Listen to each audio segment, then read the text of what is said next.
One, but I am one. I can't do everything, but I can do something. What I can do, I ought to do. And what I ought to do, by the grace of God, I will do. I want to just say on the way here this morning, I was listening to the radio and I heard that this week is National Marriage Week. And so AJ's comment about my wife sounding better is just another kind of remembrance of the fact that she's a hard act to follow. And I follow her leadership more often than not. So we've been married 46 years, and it's been something that I've enjoyed and wouldn't hesitate in terms of proposing and trying to do it again. She's a beautiful woman and the mother of 4 children and an adoring person in general, but she's the love of my life, and I appreciate her, and I know that when I follow her, it's tough, AJ, for me to be able to, gain the attention of people who previously had an opportunity to look at her and admire her in terms of then turning their attention to look and gaze upon this. It's just no comparison. But I do what I can. Yeah. And by way of introduction, I was born in 1949, so that again indicates that I'm an old person. And I grew up in Loveland, Ohio. How many of you have heard of Loveland? Okay. In what capacity? Just driving up and down the interstate. Okay. It's not on 75, so you had to get off, you had to get off the main path or, taking a diversionary trip to Kentucky by way of East 275 or something like that. I thought maybe somebody would say something about the bike path or the skate castle, because otherwise Loveland doesn't have a whole lot going for it other than the fact that it lies in 3 counties, and it's the only city in the state of Ohio that does. Hamilton County, Claremont County, and Warren County. The only other thing that you might have encountered in the way of Loveland is stumbling into Loveland by way of Kings Island. So if you've ever been to Kings Island, Loveland is within 4 or 5 miles of Kings Island, okay? So I'm from Loveland. I grew up playing football and was somewhat athletic and fortunate and blessed to be able to receive a scholarship to attend Central State University. How many of you have heard of Central State? 1. Okay. Central State is located in Wilberforce, Ohio, and Wilberforce is about 4 miles to the north of Xenia. Now I know most of you have heard of Xenia, so that's where I went to school at in Greene County, Ohio. Okay, and in 1971 I was recruited by Piqua City Schools and came to Piqua. Made a choice of teaching in Piqua because Piqua was willing to offer to its student body a new class that they were going to allow me the opportunity to teach. And that class was Black History. So in 1971, a small suburban or even rural community that was probably 95% white was going to offer their students an opportunity to take a course in Black history. So I taught a Black history course at Piqua High School, where for many years, 27 in fact, 27 of the 30 years that I taught at Piqua High School, I was the only person of color on staff. Okay? Now, many of you, I'll bet, have attended high schools where you've never encountered a black teacher. Have any of you had a black teacher at the high schools that you attend? One. Oh, a few of you. Okay? A few of you. Good. That is, even now, a rarity. Okay?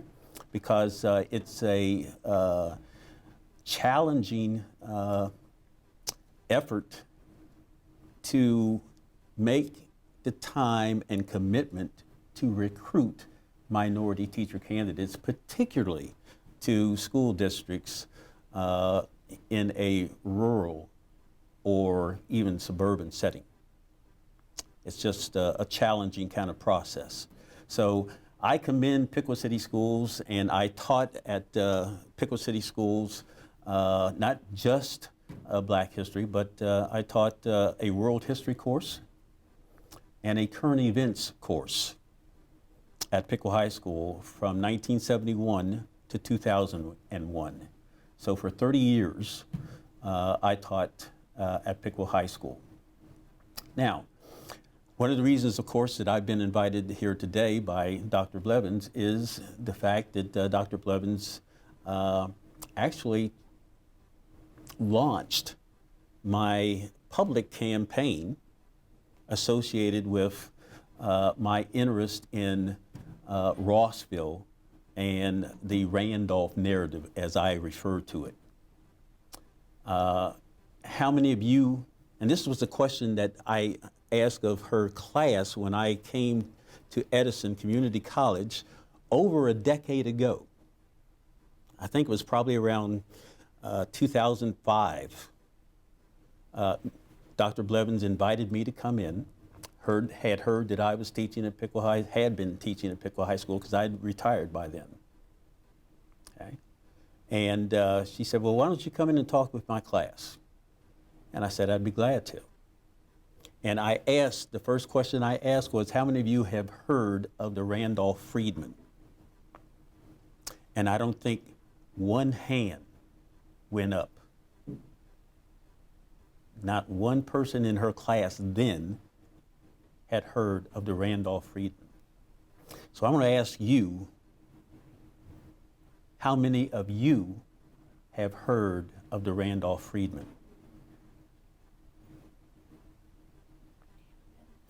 Seriously. Now, see, I was expecting about 3, 4, maybe 5 of you to have heard of the Randolphs, okay?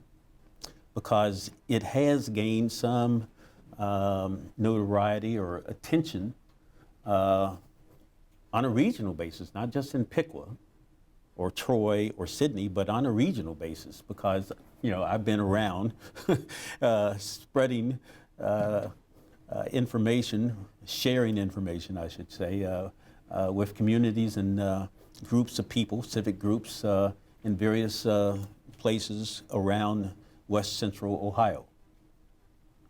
And it is not just a local story, it's a regional story, and it is a national story. And I'm not at liberty, well, I am, but I'm not going to share with you, but there have been some very interesting research that has come forth within the last month that is indicating that this is going to become an international story. And I won't go into that right now, but I'll just emphasize the fact that we are in Black History Month. Many of you may not think that that is particularly relevant or important. Some of you perhaps don't even think that the designation African American should even be used when regarding fellow citizens in the United States of America. How many of you think we should all just be Americans, period? Okay. Be honest. There's a few of you. We should just all be Americans, period. We might Okay. eventually get there. We've got so far to go. We have so much education, so much interaction, so much whatever. Yeah. I have to say something, guys. You know how I always interfere? 2 years ago, I was sitting with a bunch of people, Edison people, at that restaurant downtown here that's for the pub. And this guy and I stayed afterwards. He said, Vivian, I'm having a real hard time with my master's thesis. He had a master's in education. He was getting one in history. He said, they won't approve my topic. I said, what is your topic? Well, I'm going to do something on ships and boats and Revolutionary War. I said, come on, pitch that. I said, let me tell you a topic that they will approve. And it was exactly what Larry is here talking about. He took that proposal to the University of Cincinnati. His faculty members said, hooray, hooray. In no time at all, he had that master's thesis written and accepted. And that kind, see, of academic scholarship, you guys think, well, I'm just a student here at Edison. I'm just a freshman or a sophomore. I have students, and the next thing I know, they're graduating from this major university. They're in graduate school. They're doing topics, and this topic is so bright, so important, and he did it. He would still be trying to get his master's from the University of Cincinnati, I think, if he hadn't just happened to see me that night and me to say, forget the ships in colonial times. Do something that's important today. And this is important today. And one of the reasons we can't just be Americans. Okay. Enough of my preaching.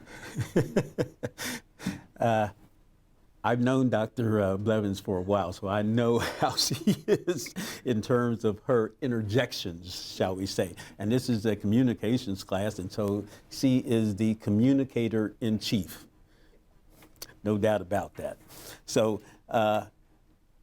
Dr. Blevins was present at a presentation that I made at a church that happens to have been founded by these Randolph freedmen. Now, I'll tell you a little bit about that, but I want to share with you the fact that you can gain additional insight or information if you're willing to go on YouTube. I believe that one of the links that I've shared with you in the flyer is a YouTube link that actually was the presentation that I made at the church at which Dr. Blevins was present, I think back in 2006, so over a decade ago. Okay? And I would encourage you to take a look at that because it will give you a little bit more insight into the Randolph narrative.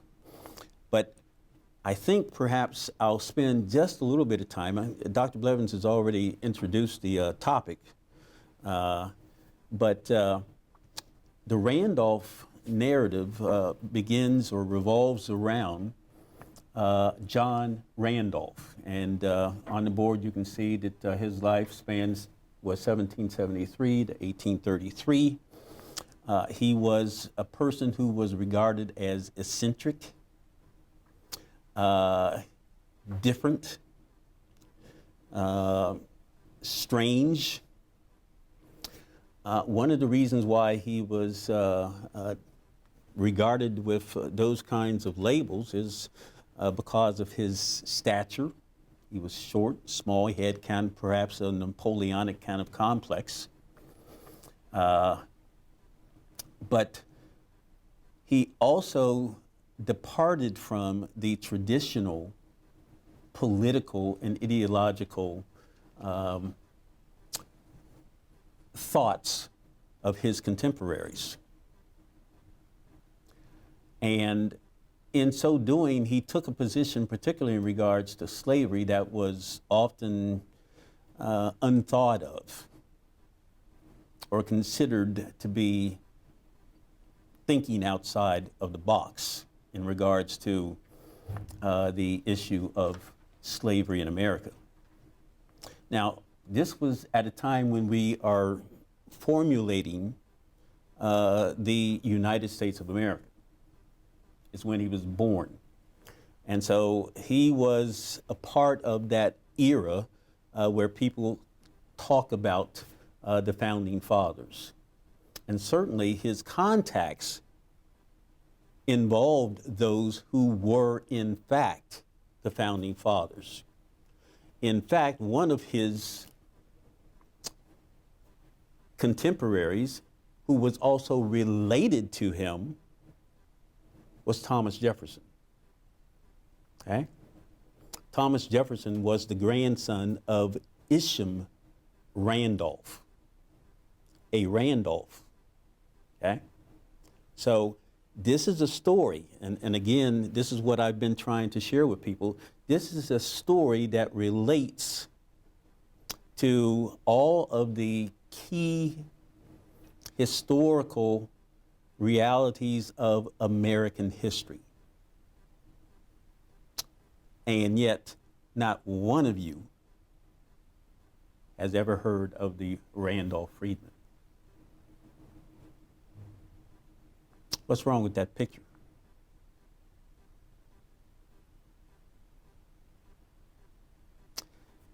I stand before you and I'll make one important proclamation.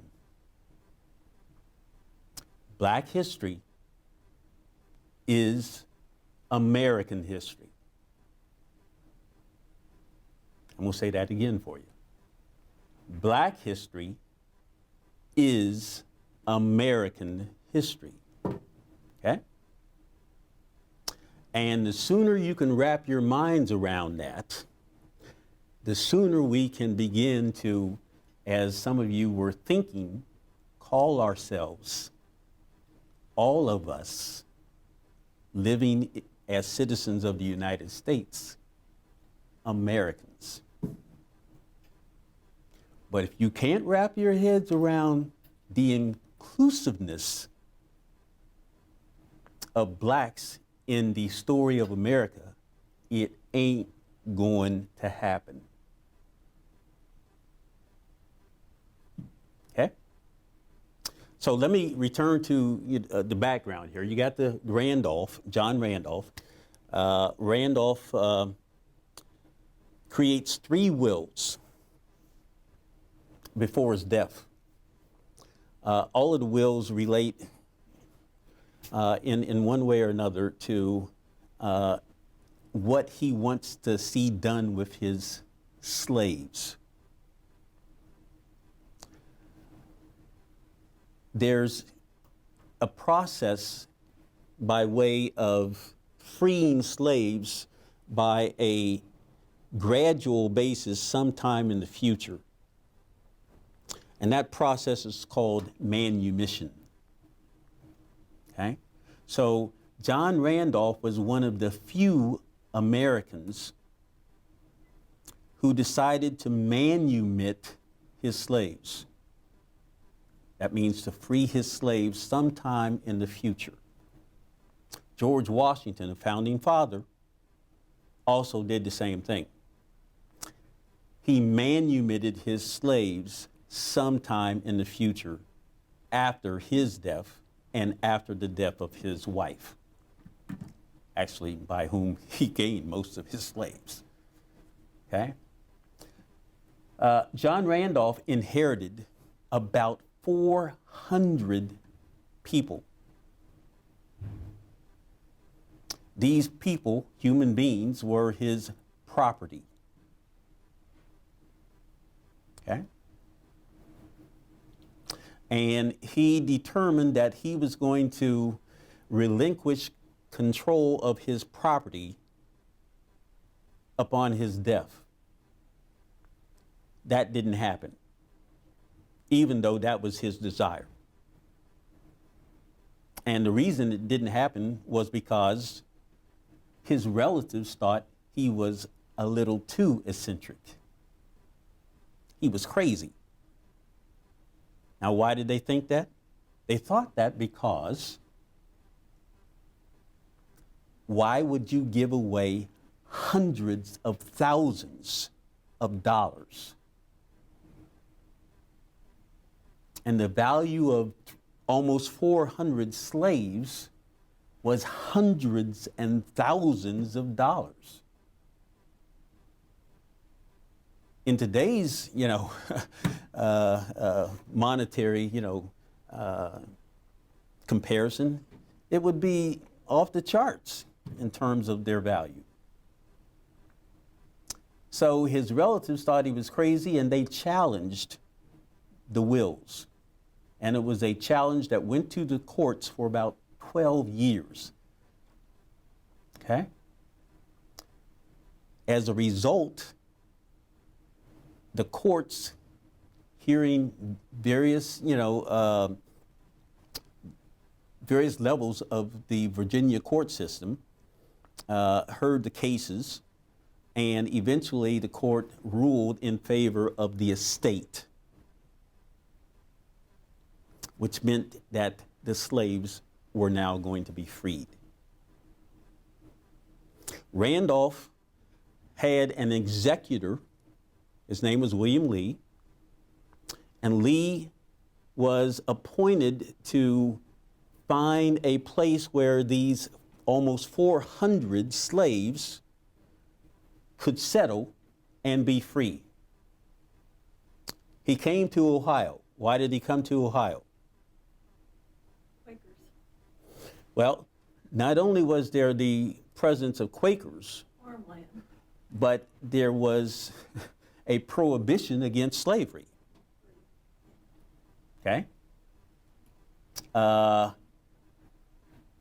Ohio was a part of what territory?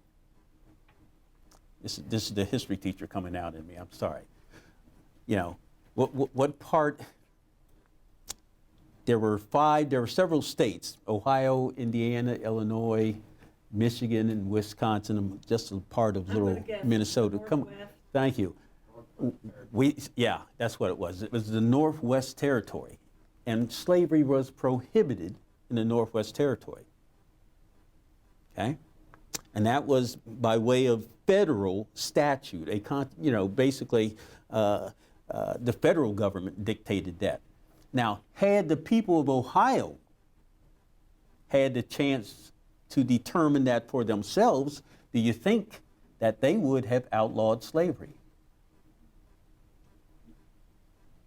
At that time, probably not. It would have been close. As a matter of fact, when Ohio became a state, and it was no longer a part of the Northwest Territory, they did in fact vote on the question of slavery.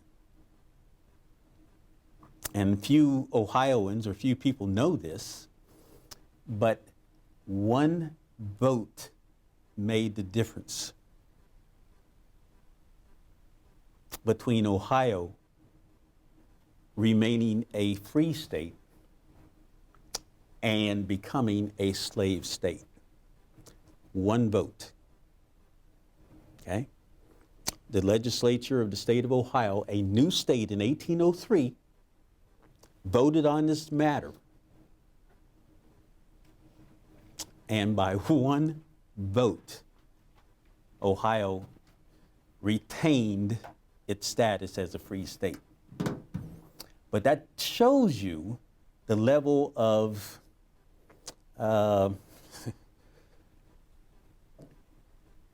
complicity on the part of Ohioans who were willing to consider or valuing the enslavement of black people. Okay? Now, I handed you a flyer because I wanted you to have an idea of what I was attempting to do. And what I'm attempting to do is create an interpretive center at a site that I believe is historically relevant. It's located here in Piqua because, as I was explaining earlier, William Lee, the executor of the Randolph estate, came through here on his way to Mercer County. And Mercer County was chosen because, as Dr. Blevins indicates, there was already the presence of a Quaker community that had assisted the establishment of a black community in Mercer County. The name of this place was Carthagena. Any of you from Mercer County? Okay. Any of you ever heard of Carthagena? Good. Okay. So there was a black settlement there prior to 1846. And there was a Quaker there by the name of Augustus Wattles, who had established a school for blacks and what other group of people who also were expelled from the region in 1846. I used to get this kind of reaction in my class a lot, and it didn't bother me because I would just say, you're absolutely right. The Native Americans or Indians, okay? The Indians. So there was a school for, as they were called, colored children and Indians established in Mercer County. And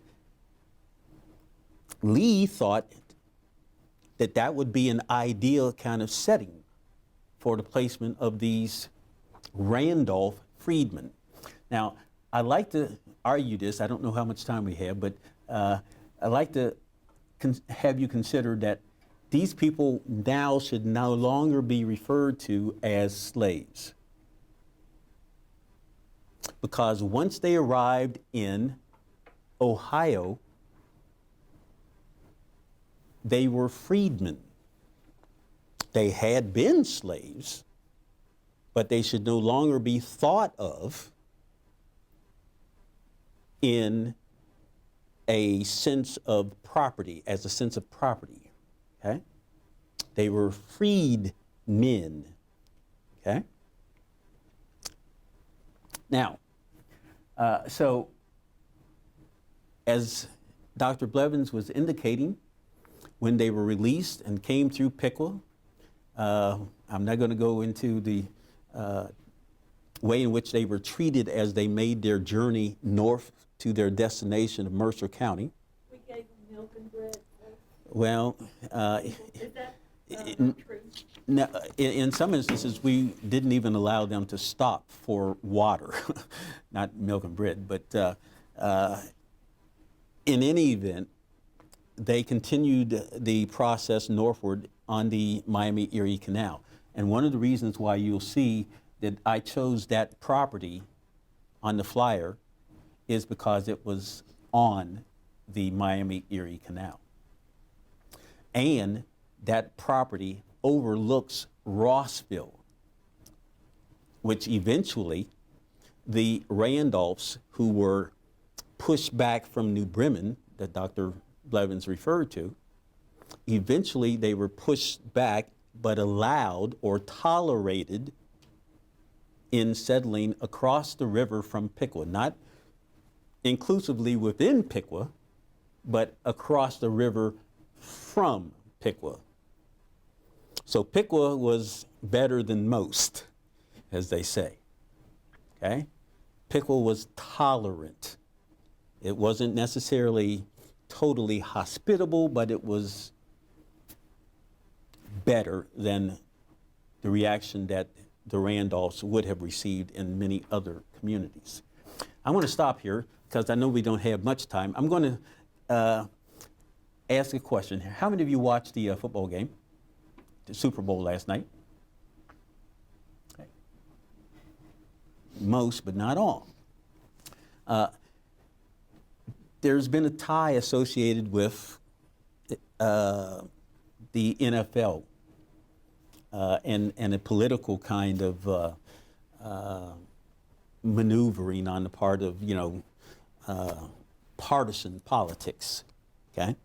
And as some of you may be aware that some NFL players have been taking a knee in protest. How many of you were aware of that controversy? Okay, everybody. And I'll bet just about everybody can probably name the name of the individual that touched off this protest. Starts with a K. What name is it? Kaepernick. Yeah, Colin Kaepernick. Okay? So there have been a lot of people who have been not exactly happy with that form of protest, taking a knee in connection with protest about social injustice kinds of activities directed particularly at law enforcement. Okay? So I wanted to give you, before we leave, an opportunity to have a recognition again that Black history is American history, and give you an opportunity to recognize that there's a tie in terms of understanding the relevance of the Randolph-Friedman narrative and what is happening today in regards to that issue of protest and the NFL. And what was being protested was in the minds of some, the lack of patriotism. All right? On the part of these Black NFL players. But one of the things that you need to understand, that this whole story relates to the Randolph narrative. And you say, how? Well, you remember there were wills, and wills need to be executed. So you have executors. You have people who are put in place to make sure that everything is carried out to the wishes of the person who was deceased. One of the persons who was the best friend of John Randolph was a man by the name of Francis Scott Key, who happened to be the author of what?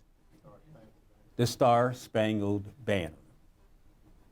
So the guy who writes the Star-Spangled Banner, our national anthem, okay, is the best friend of this manumissionist, John Randolph. So part of the history that you don't know about, and I'm willing to bet this is true, is that there are several verses of the Star-Spangled Banner. We only sing the first two. Okay? There's another verse that has this kind of reference or this kind of citing. It says, "And where is that band who so vauntingly swore that the havoc of war and the battle's confusion, a home and a country should leave us no more? Their blood has washed out their foul footsteps' pollution." And then this one says, "No refuge could save the hireling and slave from the terror of flight or the gloom of the grave. And the Star-Spangled Banner in triumph doth wave o'er the land of the free and the home of the brave." Okay? So that stanza was referring to an issue that Francis Scott Key had with Black people who had went over and fought on the side of the British during the War of 1812. Now, why would they do something foolhardy and stupid like that? Anybody have a clue?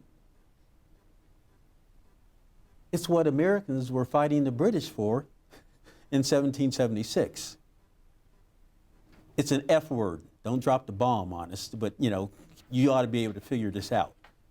What F word is it? Freedom. Freedom. They were slaves. And the British were saying, hey, come and fight for us, and we will give you your freedom. The Americans weren't offering them their freedom. And so many blacks opted for the British offer. And you remember, Francis Scott Key was observing the bombardment of Fort McHenry in Baltimore. There were present, or had been present, in association with fighting battles, black troops who had been recruited by the British because of their offer of freedom. And Francis Scott Key saw them. He hated them, saw them as traitors that needed to be dealt with severely and killed. That's what he's referring to. And so that's a part of what Kaepernick was saying, hey, you know, I don't necessarily have to, you know, get all mushy and emotional and patriotic in terms of, you know, standing for the Star-Spangled Banner. You ought to learn some of your history here, is what he was saying. Okay? So that is one of those kinds of situations that, you know, relates to, and there are just many other kinds of aspects of black history that tie into this Randolph narrative and American history. And I know we're just about out of time. I wanted to, you know, offer you an opportunity to ask any questions that you might have. I want you guys, when you go there by Horseshoe, I want you to notice the signs for the first time in your life. I want you to drive over there to Rossville. It's all boarded up now. Yes. No. Very few houses occupied. There's a cemetery there. Yes. The tombstones have been removed since I first went there, but they had tombstones of people who fought in the Civil War, and the tombstone said, born a slave, died free. Mm-hmm. I don't know who took those. I go over there a couple of times a year and put flowers in the urns over there. But it's important for you to understand that when you see a lot of black people, which we seldom see, there aren't very many in Piqua, many of them are going to be descendants of the people that were part of the Randolph. Yeah. There are lots and lots of those descendants Absolutely. still living in Piqua, Troy, Sydney, and, you know, they've spread out all over the place. So there are thousands of these people who, like so many others, don't know their history. And it's just a little piece today, a little piece of your understanding of African Americans as a part of, a huge part of American history. Again, I was going to ask if you had any questions. If you know, we don't have a lot of time. I'm willing to stay behind if you have an opportunity to have some. They leave at 15 after, and Okay. I always respect that. Does anybody want to say anything to Larry or Lynn, or do you want photographs? This is, you know, we learn a little bit here, a little bit there, and if we can bridge those gaps and put things together, we have what's called an educated imagination, an ability to see, to understand, to imagine the world, but it's an educated imagination, not one based on false facts, Yeah. not one based on things that somebody constructed in order to make himself or herself feel better. And this business about milk and water, bread, I had heard that, so I believed that. If you know farmland in Ohio, you know that land in Mercer County was beautiful. You know that Randolph, and he saw them as farmers, and the land was incredible. What do farmers want more than anything else? More land and fertile land. And when they saw these people of color, these strange people from Virginia, they were going to come and take this land that had been bought for them. Yeah. That's the important fact. It wasn't that they were coming and taking or seizing land. They were coming to land that had been purchased for them, over 3,000 acres. Yeah. Thank you so much. Okay. You two are wonderful. Okay. Thank you for your attention. And I will take your assessments